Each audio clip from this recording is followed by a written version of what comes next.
It has been 9 months of content creation and learning how to do all things content creation. Let's get into what I learned. It's been 9 months since I started this vlog, and here are the different lessons that I've learned. It is way harder than I ever thought. From ideation to filming to editing, there's so much to be involved with, and just constantly trying to level up your skills while vlogging and learning the process of social media has been quite a journey. If there were times where I underestimated the workload, it would really be coming up with really creative ways of telling the same type of story that maybe others may have and doing it in my own type of way. For me, one of the biggest challenges I had was learning filmmaking as well as capturing the different angles, the coverage of the videos, and editing. I think editing is just a whole nother beast in and of itself. The second lesson I learned was that content creation and YouTube is not a get-rich-quick scheme. I know it may seem that way, but most of the biggest creators have been doing it for at least 5 to 8 years. And for me, I think some of the earlier virality kind of skewed my perception of how quickly I would be able to scale the channel and evolve things. So I would say just knowing that the benefits of everything takes time. I always knew this would be a long-term type of investment, not necessarily a quick way to do anything, but definitely going viral early on was a bit of a false flag for me.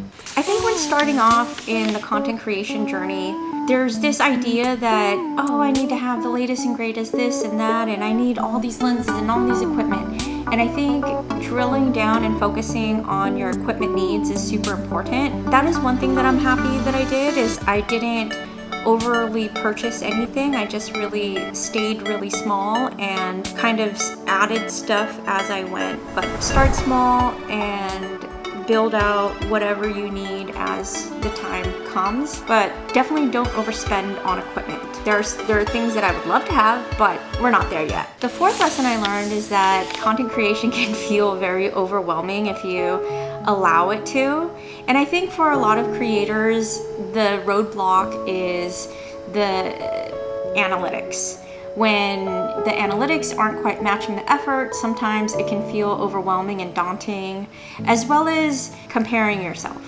They say comparison is a thief of all joy, so no matter where you are in your journey, just focus on getting better with each video, and that's something that I've been working on, is trying to improve my quality over time. And in my opinion, the better we are at improving our quality over time, the rest of everything will fall into place. If that's you, let me know in the comments. Aside from feeling overwhelmed with content creation, you have your regular everyday life, and for me, one of the things that I needed to step away from was needing time off after my brother-in-law passed away. And so learning how to balance your time and all of your priorities is one thing that I had to do, including learning how to get on a schedule and pre-schedule my videos so that I'm not constantly feeling like I have to create.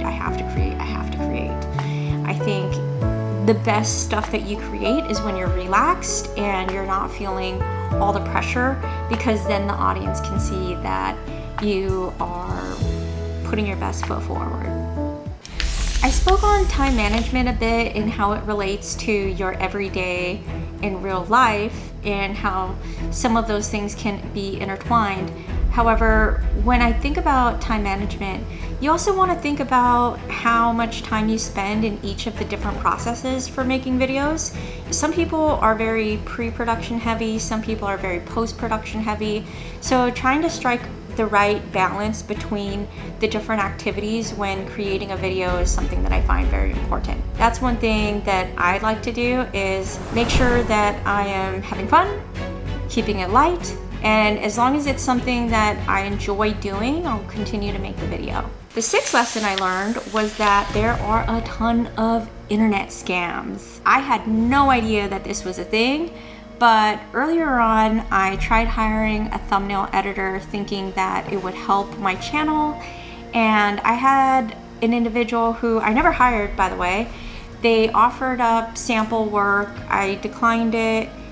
Then they started to demand payment for work I never authorized.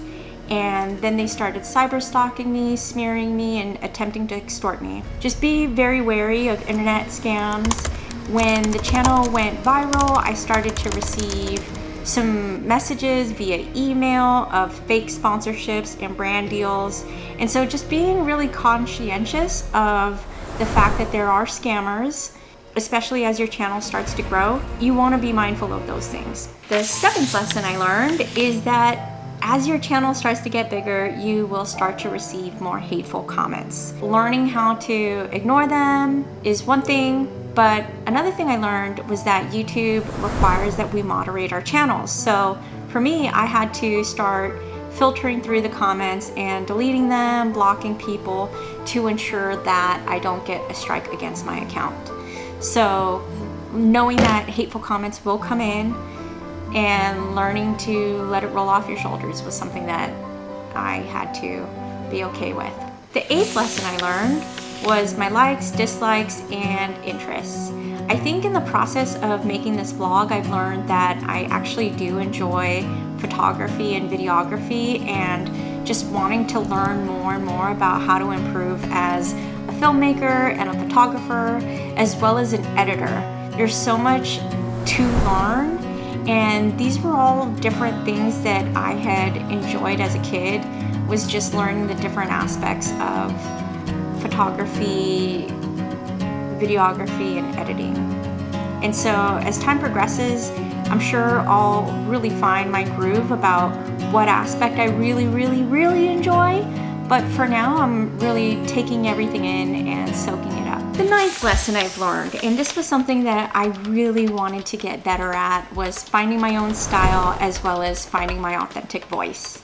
I think as time progressed, I'm starting to feel more and more comfortable in front of the camera and finding my authentic voice so that I can be 100% myself.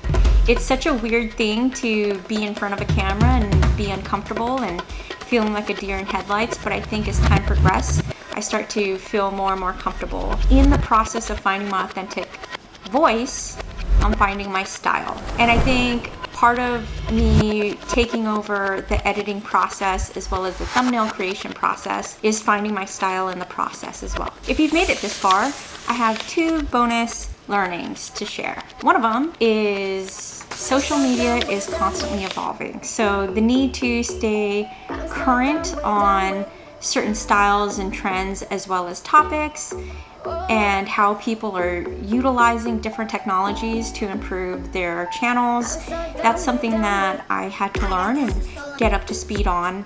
The second bonus, posting jokes and introducing characters into your videos without properly introducing them. I think it's one thing, when I started off, I was posting a whole lot of everything, including jokes that maybe would have worked with my family and friends, but to the broader audience of YouTube, not so much. And so no matter what you're doing, whether you have a new person in a video for your vlog or you have a joke that you're telling, make sure that you lay down the groundwork and the foundation in explaining everything. Otherwise, the audience is going to get lost and maybe they'll get confused and frustrated in the process. 9 months ago, I started this channel thinking I was just going to create videos, and it has been so much more than that. It has been a journey about perseverance, creativity, and discovering myself. And I can't wait to see what the next 9 months has in store for me. If you enjoyed everything, continue to follow along. Thanks.